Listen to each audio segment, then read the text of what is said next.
It is a joy to be in the presence of a true tradition bearer. We applaud the efforts of the Emancipation Park Neighborhood History Project as they're taking on this awesome responsibility of telling our story and giving the history of Third Ward and keeping it alive. So it's a pleasure to meet you. Thank Dr. you. Josie Robinson Johnson. Thank you. It's a pleasure to be here Thank to be you. invited to come and Yes, talk and about that. I thank Carl for asking me to do this, to Right. sit and chat with you for a minute, and of course to To have my nephew Judson the your third. handsome nephew right there at your side. Right. Yes. Well, let's get into it. Let's get into sort of, let's talk about you, your family, what life was like in Third Ward at the time when you were growing up. Tell us your mom, who's your mom, your dad, a little bit about them, your birth order. I know you had siblings. Where were you in the Right. birth order? Where'd you go to school? All All that kind of right. stuff. Well, thank you.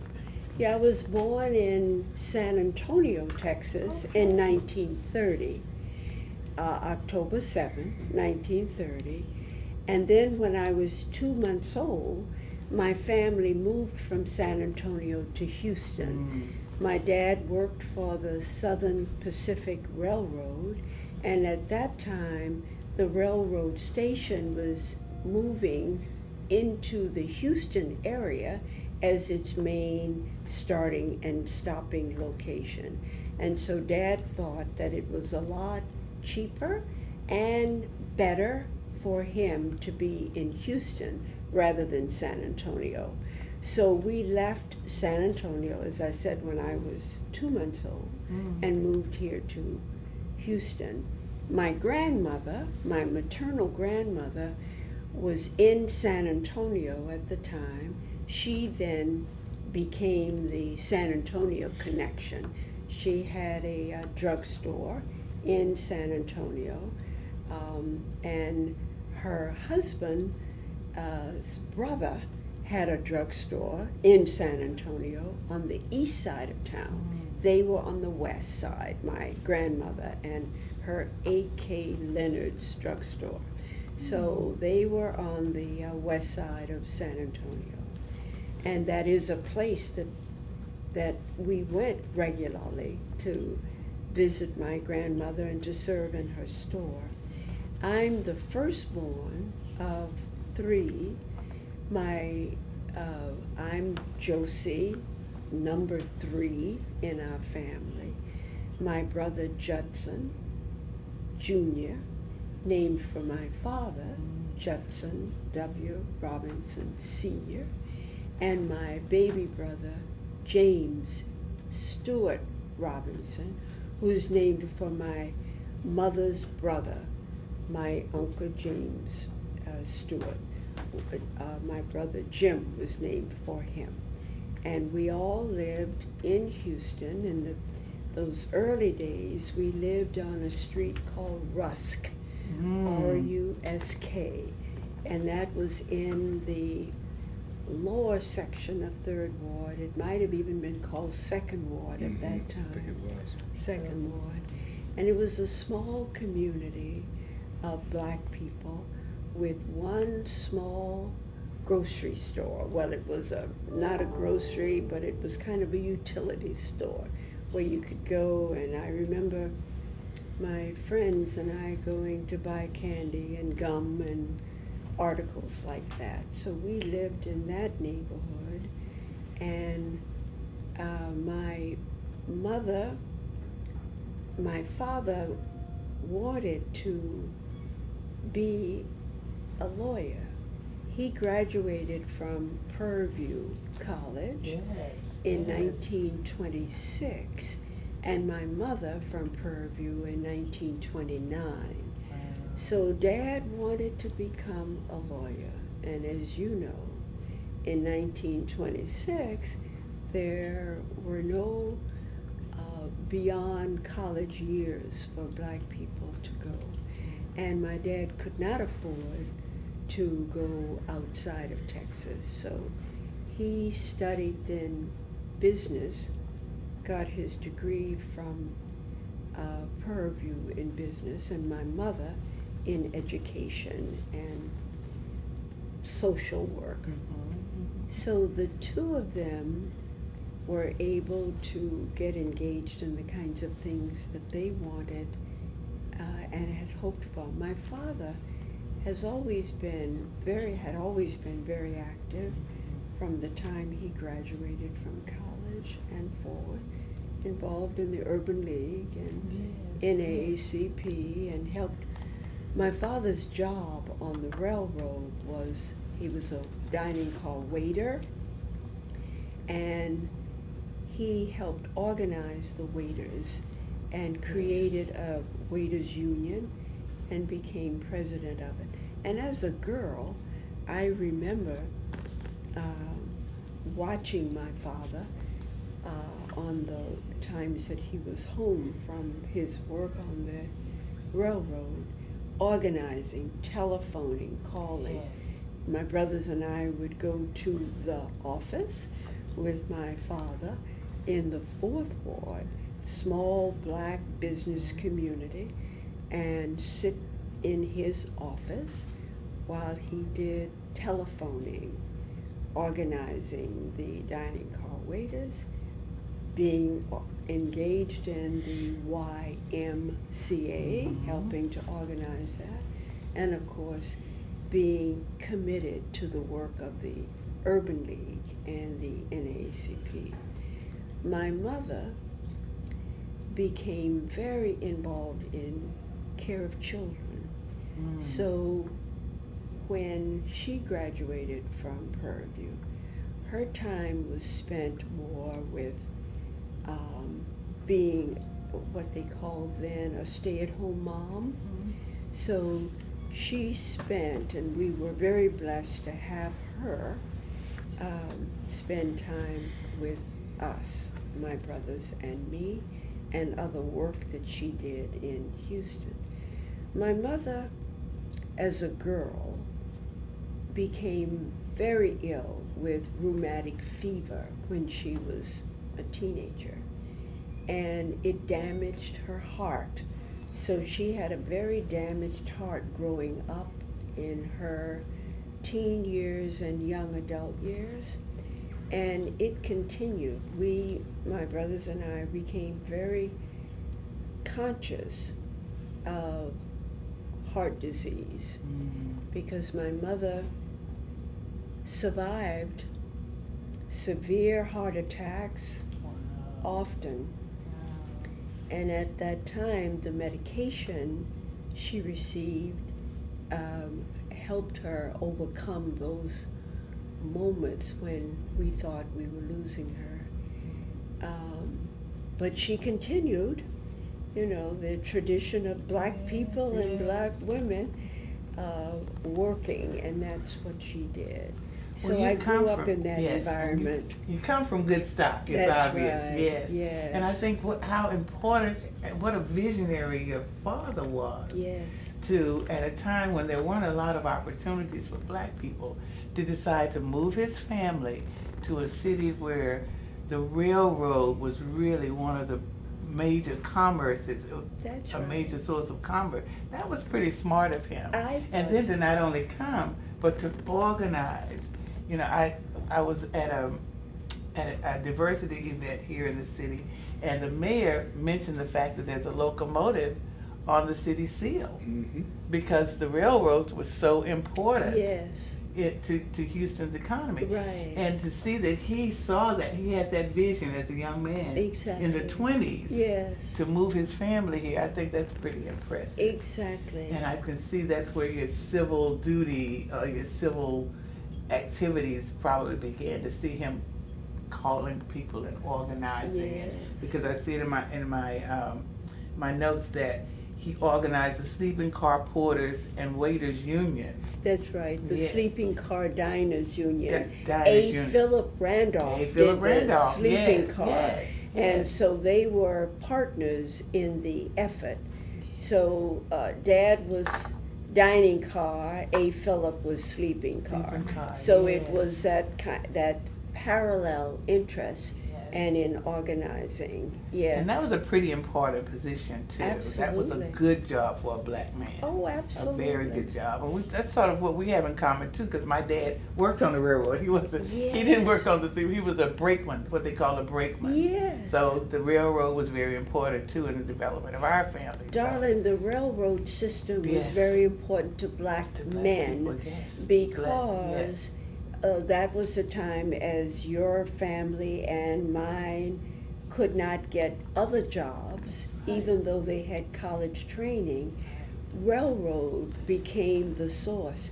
I've met many, many black men who began their whole careers with the railroad companies. Yes. So I remember as a girl, my dad being away for 3 or 4 days on the road, and then coming in and my mother gathering us in the car going to the railroad station, and we were always thrilled. Yes. To And dressed up. and dressed up. Weren't you except the dressed nights up? that it might be late and we were in our PJs, No. they would allow Yeah. us.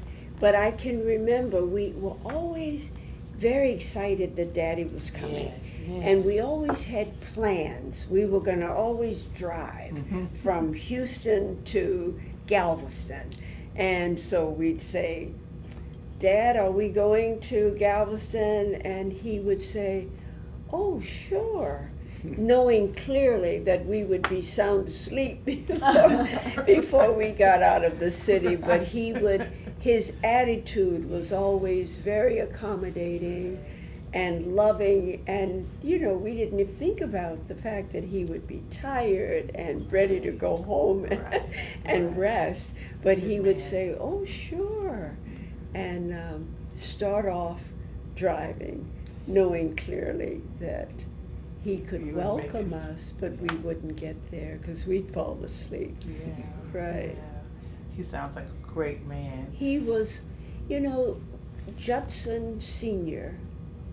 was one of those men that I wish we could replicate. Little Judson is very much like his grandfather, and my brother Judson was very much like his dad. It's an environment of patience. My father was very patient.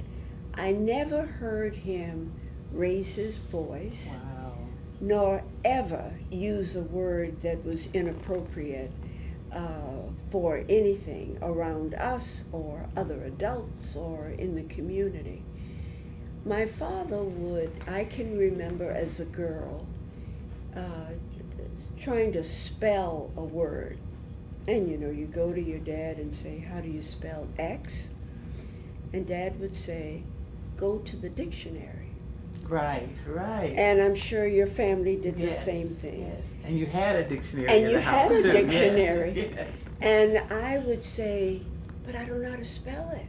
So, what about a dictionary? And so Daddy would sit quietly with us and go through a process of how do you try to sound out words, how do you then look them up, and he never said, oh, it's spelled this way. He allowed you to go through the process. Right. And he was that kind of quiet human being.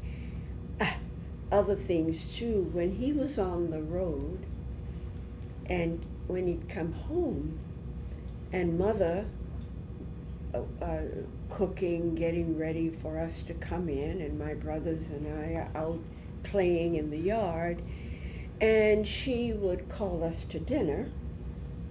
The tradition when Dad wasn't there was, you listened, but you didn't necessarily come in right away. Well, Daddy would stand at the front door, and everybody knew what that meant. And I think being the girl was smart enough to get in before he stood at the front door. But then he would stand there, and as my brothers entered, my dad thumped them on the head. Did you hear your mother? I love it. And so he would ask them that, and of course, they then learned that when Dad stood there, he meant come in. So it was that kind of never, I don't ever remember brutality, hostility, impatience, anger, Yes. and Yes. taught us to be that way. So we didn't, I think about, I didn't grow up hating other people. Yes. Because my parents didn't. Yes. They taught you to care, be patient. You Yes. didn't tolerate Right. things that were not fair and just, Right. but you didn't hate people. And you were respectful because he demanded that, because That's you were in a right. position where you were organized, where he was organizing and meeting people, and you all had to, toe the line too in terms of being Exactly. respectful. Exactly. Kids. What's interesting, you mentioned that you all lived in the Rusk area. That back in the day, everybody lived together. The lawyers, the doctors, the brakeman, the garbage man. We all lived in the same community. And I think it made each of us richer for it. One of the things I happily share when I have an opportunity is that upbringing and that community. Because I maintain it was that community of Black professional and other adults Yes. who cared about us. Yes. And we all lived together. Yes. So as you said, we had ministers, had teachers, had doctors who came to your home when you were ill and serviced Absolutely. you. There were teachers who took time at any time to speak to you, to answer questions. We also had people who did not have success in their life's journey and would urge you as you pass them, Yes. tell you, I want you to stay in school, Right. don't want you to end up like me. So they too loved you, cared about you, Right.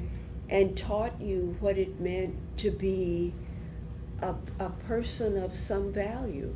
Right. And I say, today, we need, don't we, to return to that Absolutely. love of our children Right. and support of our children. Yes. And you always felt, didn't you, Yes, that they absolutely. knew you were going to be somebody. I think a lot of people think that Hillary Clinton invented it takes a village to raise. No, that We was grew our up in the concept. village. We were a village. That's We were a exactly right. village. We had the most successful. We have some that were not successful, but we were Exactly. a village. And those And- who weren't successful wanted you to be successful. Be successful. And we always Exactly. lifted each other up. What Exactly. happened? That's what I What think. happened? I think we as adults, we who experience that, Right? need to share it. Yes. What's happened is we have become an environment of others who I maintain didn't grow up as we did. Mhm. They didn't have that kind of confidence, love, and support. And I think there were moments in the history of the commonality of the struggle where their influence on us was stronger than we realized. Yes, absolutely. And I think that we, without realizing it, began to pattern some of our behavior and our children's behavior from what we saw. And we kind of lost connection with our own people. Absolutely. We Absolutely. lost connection. And a lot of adults, my generation and yours perhaps, Mhm. we didn't do the kinds of things we needed to do, Mm. and that's remind our children who they are, Yes. give them the love and support and protection they needed, and to call on the kind of confidence that your ancestors and mine. See, I think our children don't know their cultural history. They don't No, know they from don't. whence they came. Which is why we must tell our stories. We must and we tell must our keep stories. telling it and keep telling it. And hopefully they can find some place in that story to relate. Because we're not the same people as we were, Well, as and my father said, before integration. That's we right. really are not You're the same absolute- people. We wanted to, I guess, Be see other. like them. Yeah. And see, I was listening to a program the other night that just broke my heart because I don't think people realize the language they use. And they were talking about education and sitting next to white kids. That wasn't what our education struggle was about. We weren't interested in sitting next to white children. We were interested in having the same opportunities Right. that those children had, the quality of schools and Yes. education and materials. And we needed to acknowledge and appreciate the quality of teachers we had. We had Absolutely. teachers who believed in Absolutely. education Absolutely. And believed in us. and believed in us. Went to, remember, they spent summers in graduate school programs, and they loved their children. They taught us. They were So true. quality people.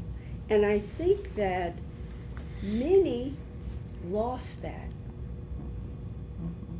That issue of integration was so taken out of context, excuse me, because supremacy is so strong.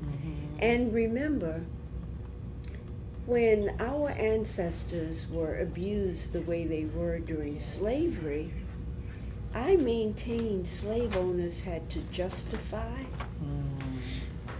that treatment. So they had to tell people we were inferior Yes. and Yes. not educable. Yes.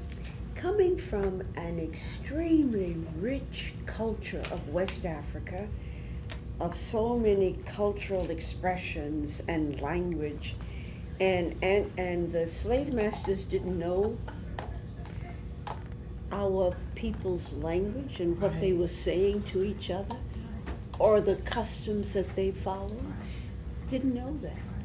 And so they had to downgrade it and devalue it And dehumanize. and dehumanize it. Yes. And see, I maintain that if Justify we it. knew what Yes. our ancestors Yes. overcame, Yes.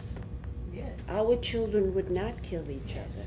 They would not Yes. abuse each other. Yes. They would love, and adults would love them and give them the kind of confidence. Because when you think about slaves having been freed and then entering a society that did not free them, but then created laws to keep them enslaved, you know, it's kind of, Absolutely. and they're still here. Our ancestors are still here. Absolutely. That strength is beyond anything you can believe. Yes. They yes. held on. Absolutely. This too shall and it's, pass. It's so interesting that the things they choose to attach themselves to in our culture, our young people. Yes, The sagging pants. Come on, I know. do you really think I know. that that's what we were about? I mean, that the men of our day were about sagging pants. No. We don't even want to. You don't even want to know where it comes from. That's It really comes from the penal system. That's And it's a whole- exactly you know, I mean, right. but that's, you know, but that so how do we get back on track? How do we provide the history? How do we provide the inner strength, the inner beauty? How do we bring them out? How do we make them know this? Yes. How can we make them know this? Yes. I'm not asking the question correctly, Yes, but you are. You're asking it very correctly. all the things that you speak on, how can we instill this in them again to know what a wonderful people we are? I know. And these streets of Third Ward have walked some of the greatest people in this country, Absolutely. have contributed in science and education, in industry, in so many ways. Absolutely. And that is such a critical question. I think we go through cycles as a people of trying to know who we are. And we're in that cycle again of trying to figure out who we are. And it's an ideal time, an opportune time for people like you, like Judson III, like my other nephews and grandsons and other young women in our society, to talk about who they are and from whence they've come. A lot of our people don't know, as you say, they don't know. It's not that they want to be identified as young people not interested in their history. They don't know it. Right. And when you look at a school building with teachers and administrators who don't know our history, Right. and what they believe they know is that we're not educable, that we're not interested, that we don't have families, because that's the message that went from slavery forward. Yes. And we've had a lot of interventions, but not lasting. They last for a period. Yes. People are excited for a moment. A moment. And they get engaged for a moment, and then it dies. It dies. Now, I'm saying Fades we away, are yes. right now at a moment when you can hardly see a television ad that doesn't have a black person in it, Yes. right? Yes. You can hardly look at a book review without having a black author or a black story. Or you can hardly see a group of of people without seeing some of us. We've got to seize this moment Yes. again. Absolutely.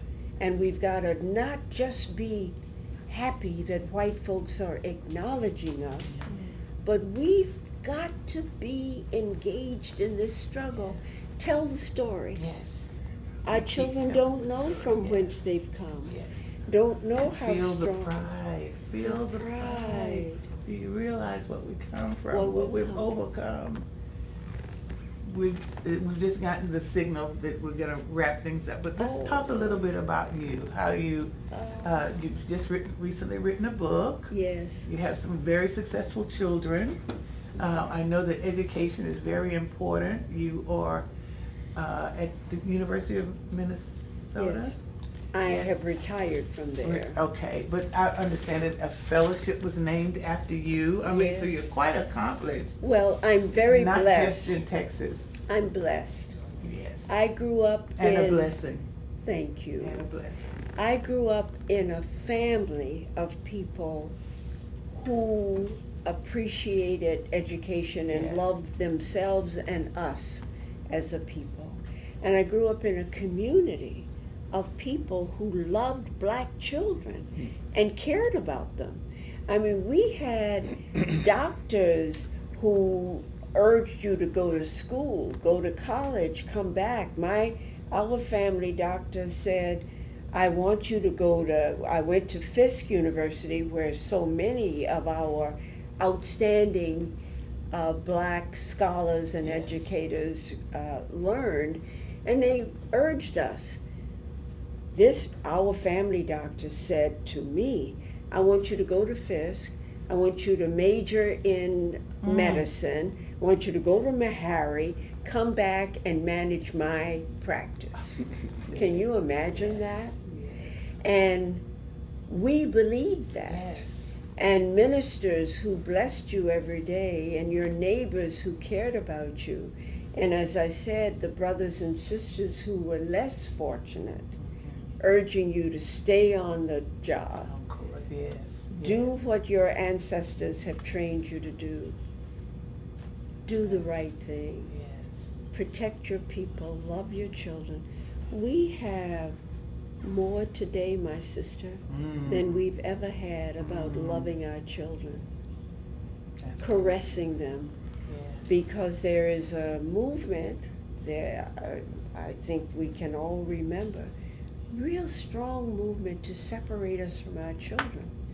And that's why that they can do Right. and continue to do Right, it. right. They don't allow the youth that many see. When I was younger, and the whole movement of women's liberation became such an issue, and I was urged by a lot of my Anglo friends to join them, I could not. Right. I said, our struggle is not a gender Yes. struggle, it's a people. Yes. And it's our culture that we're protecting and saving and learning and teaching. Not women. People weren't just attacking women in our society. Our men Yes. were the brunt and the target for their abuse. And we as black women identified with the struggle of our black men. Absolutely. I could not join the women's liberation Absolutely. freedom movement. And we had to Yeah. hold up our men. We had to hold up. We had to have the babies. We had to have the warm cooked meal, and we had to go out to a job Exactly. every day, but work together to make a strong And black look family. what we And did in black churches, Oh, black women absolutely. in churches, and society in this whole effort of dividing us, Mhm.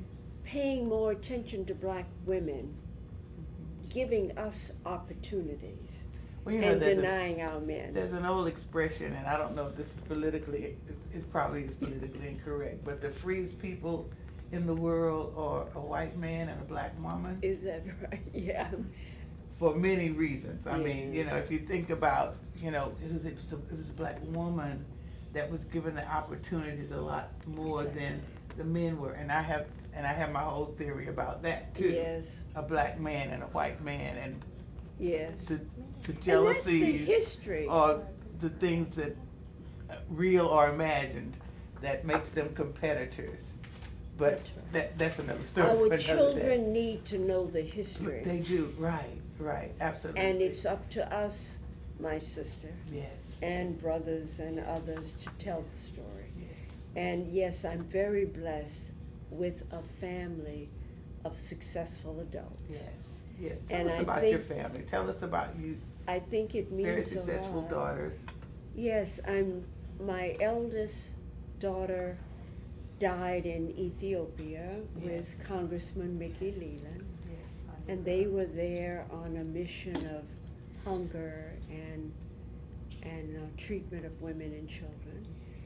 My middle daughter is an electrical engineer who went to Spelman and Morehouse and Stanford. My youngest daughter is a lawyer who went to Harvard and Berkeley and has a law degree and is executive vice president at CBS. My Awesome. eldest granddaughter is a person who is very much involved in children and the care of children and in fashion and in hair and design. My middle granddaughter is a lawyer and is a person who writes and does blogs or whatever you call them and is a writer and a person who is very much involved in that division of the arts community and the academic world. And my youngest daughter is now an owner of a bookstore, rare black bookstore in that's Atlanta, great. in a section of the city that is historically well known, and that is Auburn Avenue, where much of our black history in Atlanta is housed, right near Georgia State. So yes, and my nephews and my great-grands and I'm very blessed to have family that talks the talk and walks the walk. All right. Well, and you were, believe of course, in a who premier, they are. Yes, and you're a premier role model too. Well, We have thank talked you. about so many things, and you have given us so many wonderful nuggets of knowledge and information, and the strong legacy that you bring to the black experience. Thank you. What can you just maybe summarize? There's one or two things that you'd like to, another nugget that you'd like to drop in on us, so that we can, move forward in a positive way, in a way that we can produce successful children like you have successful nephews and family members. Can you just drop a couple of Well, nuggets darling, of wisdom on us? Darling, I think we all have it. We have to remember who we are. It's our children that we have to, at this moment in history, save and protect. Yes. And I think we have to deliberately think about that and work on that. We have to remember what our ancestors went through. Can you imagine a group of people who were treated as badly as our ancestors? And when they were emancipated, the first thing they did was to build schools. They believed in education. They didn't go to the bars and buy beer and celebrate. They believed in furthering the cause of Black people and our culture, our respect for our elders, our commitment to education and a spiritual world, our commitment to each other, to treat our elders with respect and love, and to treat each other with a sense of respect. That's in us. It's deeply etched in our fabric. And we just have to stop for a moment, talk together, remember who we are, stay focused on our Black culture and experience, and not let people move us away from that. Because the system would rather keep us enslaved mentality and behavior. And sometimes we don't realize it. We're behaving just the way they want us to. And we don't know it.